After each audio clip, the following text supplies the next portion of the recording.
नमस्कार दोस्तों, स्वागत है आप सभी का हमारे चैनल सुविद्या में। आज हम बात करेंगे राजस्थान के लोक संत एवं संप्रदाय।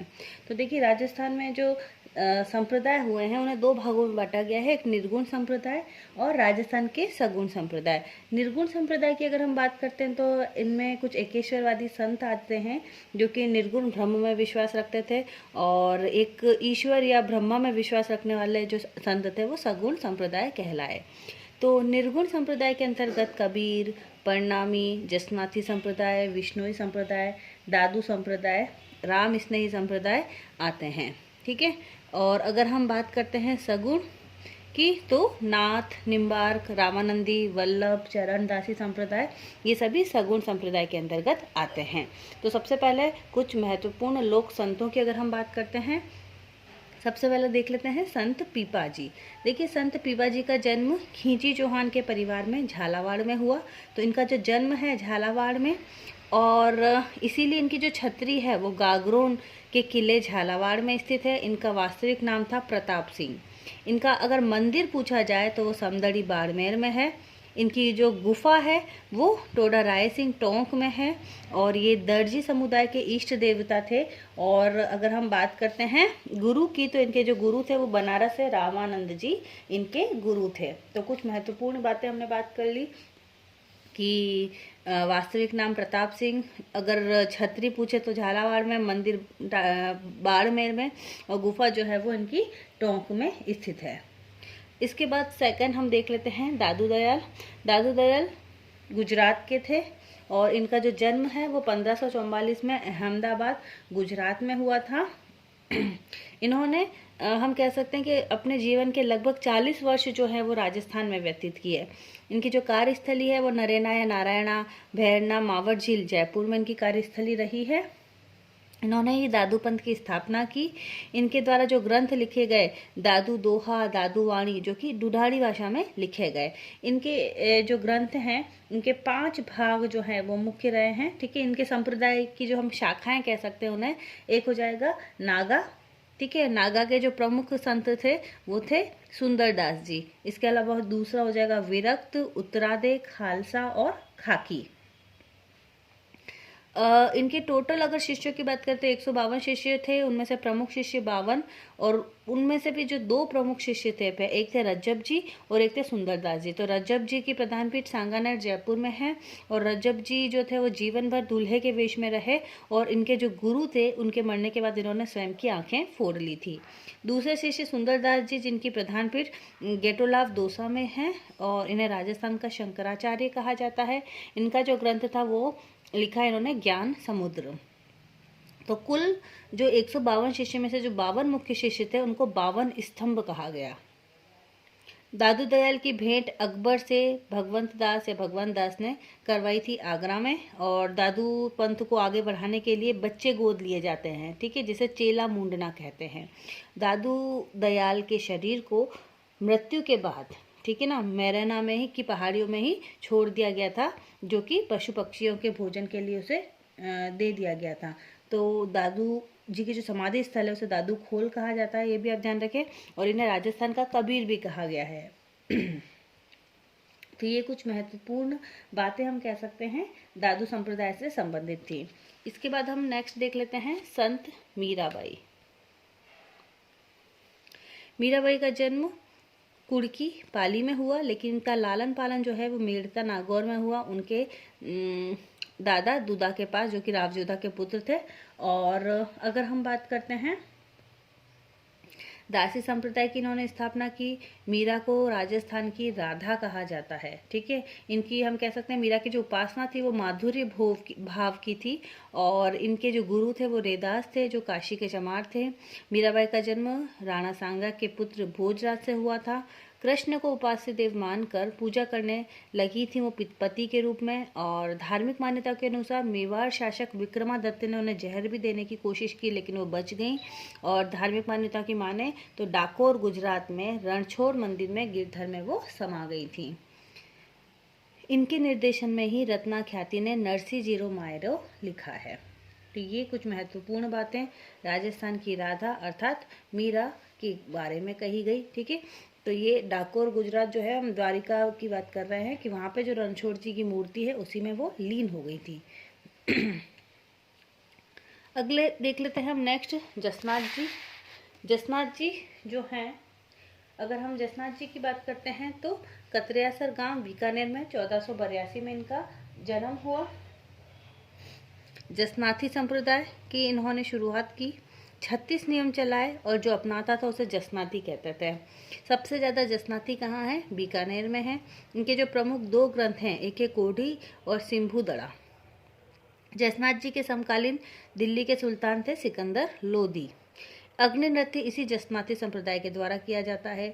सबसे कम उम्र में जिन्हें ज्ञान की प्राप्ति हुई वो जसनाथ जी को ही माना जाता है। लगभग 24 वर्ष की उम्र में उन्हें ज्ञान की प्राप्ति हो गई थी। अश्विनी शुक्ल सप्तमी को इन्होंने समाधि ली और इसी दिन अग्नि नृत्य भी किया जाता है। तो ये जसनाथ जी जाट परिवार के थे और इससे संबंधित ये सारी कुछ महत्वपूर्ण बातें हमने आज बात की। अग्नि नृत्य जसनाती संप्रदाय से संबंधित होगा। उसके बाद नेक्स्ट देखते हैं चरणदास जी। इनका जो जन्म है वो मेवात अलवर में हुआ, लेकिन इनकी प्रधान पीठ दिल्ली में है जहाँ पर इन्होंने समाधि ली। इन्होंने चरणदासी संप्रदाय की स्थापना की थी, ठीक है। और इनका जो मेला है वो बसंत पंचमी को लगता है। और इन्होंने जो सबसे ज़्यादा इनका जो प्रभाव था चरणदास जी का वो मेवाड़ में देखने को मिलता है। और इनकी कुछ 2 महत्वपूर्ण शिष्याएँ थी, एक का नाम था सहजोबाई और एक का नाम था दयाबाई। तो ये कुछ महत्वपूर्ण बातें हो जाएंगी चरणदास जी से संबंधित, ठीक है। तो चरणदास जी इस संप्रदाय के प्रवर्तक थे। मेवात में इनका जन्म हुआ था। 2 महत्वपूर्ण शिष्याएं हैं, दयाबाई जिन्होंने दयाबोध नामक ग्रंथ की रचना की, दूसरी है सहजोबाई, ठीक है। और इन्होंने ही हम कह सकते हैं कि नादिर शाह का जो आक्रमण होगा उसकी भविष्यवाणी इन्हीं के द्वारा की गई थी। इसके बाद हम नेक्स्ट देख लेते हैं जाम्बू जी। 1451 में पीपासर नागौर में जन्माष्टमी के दिन जाम्बू जी का जन्म हुआ। वास्तविक नाम था इनका धनराज। ध्यान रखें, वास्तविक नाम क्या था? धनराज। इसके अलावा इनको पर्यावरण वैज्ञानिक गूंगा या गहला विश्व के प्रथम पर्यावरण वैज्ञानिक कहा जाता है। समराथल धोरा बीकानेर में इन्होंने 29 नियम चलाए। समराथल धोरा बीकानेर में इन्होंने कितने नियम चलाए? 29 नियम चलाए। और ये नियम अपनाने वाले क्या कहलाए? विश्नोई, ठीक है। जसनाथी संप्रदाय अलग है, विश्नोई अलग है। सबसे ज़्यादा विश्नोई भी कहाँ है? बीकानेर में है। विधवा विवाह को इन्होंने बढ़ावा दिया, वृक्षों की कटाई पर रोक लगाई। इन्होंने मुकाम बीकानेर में 1526 में समाधि ले ली। जंब संहिता, जंब सागर जो पढ़ने वाले हैं उनको गायना कहते हैं। भेड़ बकरियों का ये पालन नहीं करते हैं। इनमें विवाह तो होता है लेकिन फेरे नहीं होते हैं। बाल विवाह अगर होता है तो, और ये जहाँ जहाँ उपदेश देते थे उन्हें साथरी कहा जाता था। और इनके कहने पर ही सिकंदर लोदी ने गो हत्या पर रोक लगा दी थी। तो 20 + 9 29 उपदेश विश्नोई समाज में जाम्बू जी के द्वारा दिए गए। अगला नेक्स्ट हम देख लेते हैं रामानंदी संप्रदाय। तो नेक्स्ट रामानंदी संप्रदाय की अगर हम बात करते हैं, किसके द्वारा दिया गया? इसकी स्थापना प्यारी या पहारी ने की। इनकी जो प्रधान पीठ है वो गलता जी में है। गालव ऋषि का जो आश्रम है वहाँ पर हम कह सकते हैं कि इनकी प्रधान पीठ है। ये कुछ महत्वपूर्ण बातें अगर हम गलता जी के बारे में बात करते हैं, इसे सूर्य कुंड या गोमुकुंड भी कहते हैं। इसे जयपुर का बनारस कहा जाता है। मिनी काशी या छोटी काशी भी कहा जाता है। बंदरे की घाटी मंकी वैल कहा जाता है। और गलता जी को उत्तरी तोतादरी भी कहते हैं। राजस्थान की काशी अगर हम देखें तो बूंदी को कहते हैं। ये कुछ चीज़ें आपको ध्यान रखनी है। उसके बाद हम देख लेते हैं राम स्नेही संप्रदाय। राम स्नेही संप्रदाय रामचरण जी ने इसकी स्थापना की, जिनका गांव सोडागाम टोंक में हुआ था। इनका वास्तविक नाम था राम किशन। इनका प्रार्थना स्थल कहलाता है राम द्वारा। गुरु का चित्र रखा जाता है, किसी भगवान की पूजा नहीं की जाती। प्रधान पीठ शाहपुरा भीलवाड़ा में है। फूल डोल उत्सव शाहपुरा भीलवाड़ा में। इसकी जो अन्य पीठें हैं वो हैं रेण नागौर, रेवासा सीकर, सिंहतल बीकानेर और खंडापा या खेड़ापा जोधपुर है। इसके बाद हम नेक्स्ट देख लेते हैं संत मावजी। संत मावजी का जन्म डूंगरपुर में हुआ। लासोड़ी आंदोलन इनके द्वारा चलाया गया। बेणेश्वर धाम की इन्होंने स्थापना की। इसी के अलावा निष्कलंकी संप्रदाय की भी स्थापना इनके द्वारा की गई। अगला देख लेते हैं संत मोइनुद्दीन चिश्ती। जन्म संजरी ईरान में हुआ। धन का ये संचय नहीं करते, इसीलिए इन्हें गरीब नवाज कहा गया। भारत में मोहम्मद गौरी के साथ आए थे ये पृथ्वीराज चौहान 3 के काल में। इनकी दरगाह का जो निर्माता है वो है इल्तुतमिश। इनकी दरगाह में 2 कढ़ाइयाँ हैं। जो बड़ी देग है उसका निर्माण अकबर ने कराया, छोटी का जहांगीर ने करवाया। यहाँ पर जो उर्स मेला जो फेमस है वो 1 रजब से 6 रजब तक तो मुख्य मेला लगता है और फिर 9 रजब तक आगे मेला चलता है।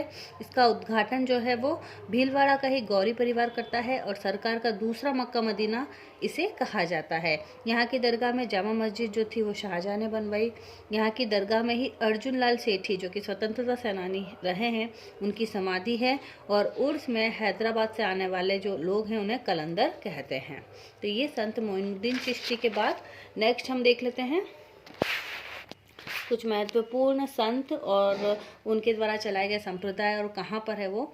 संत हरिदास जन्म नागौर में, इन्हें राजस्थान का वाल्मीकि कहा जाता है। इन्होंने निरंजनी संप्रदाय की स्थापना की थी। हरिदास जी ने निरंजनी संप्रदाय की स्थापना की। संत दुर्लभ जी, इन्हें राजस्थान का नरसिंह कहते हैं। अलख्या संप्रदाय, इनकी प्रधान पीठ जो है वो बीकानेर में है। गुदर संप्रदाय भीलवाड़ा में प्रधान पीठ है। परनामी संप्रदाय, परनामी जो है इसकी मुख्य जो पीठ है वो उज्जैन मध्य प्रदेश में है। राजस्थान में एकमात्र पीठ आदर्श नगर जयपुर में है जिसके संस्थापक हैं प्राणनाथ जी। निम्बार्क संप्रदाय प्रधान पीठ अगर हम देखें तो सलेमाबाद किशनगढ़ अजमेर में है। इसे सनकादी संप्रदाय भी कहते हैं, इसे हंस संप्रदाय भी कहते हैं और राधाअष्टमी को यहाँ पर मेला लगता है। शैव संप्रदाय उदयपुर राजघराने का है और राजस्थान में पशुपति संप्रदाय की एकमात्र पीठ जो है वो एकलिंगनाथ जी के मंदिर में है। वल्लभ संप्रदाय प्रधान पीठ नाथद्वारा में है। श्रीनाथ जी का मंदिर है और नाथद्वारा से ही इस संप्रदाय का प्रारंभ हुआ और इसकी स्थापना की है वल्लभाचार्य जी ने। इसके अलावा नाथ संप्रदाय प्रधान पीठ जो है वो महामंदिर इसका जोधपुर में है। यहाँ पर कनफड़नाथ भी इसे कहा जाता है और इसमें मान सिंह राठौर ने खुद को नाथ बताकर नाम रखा था माननाथ।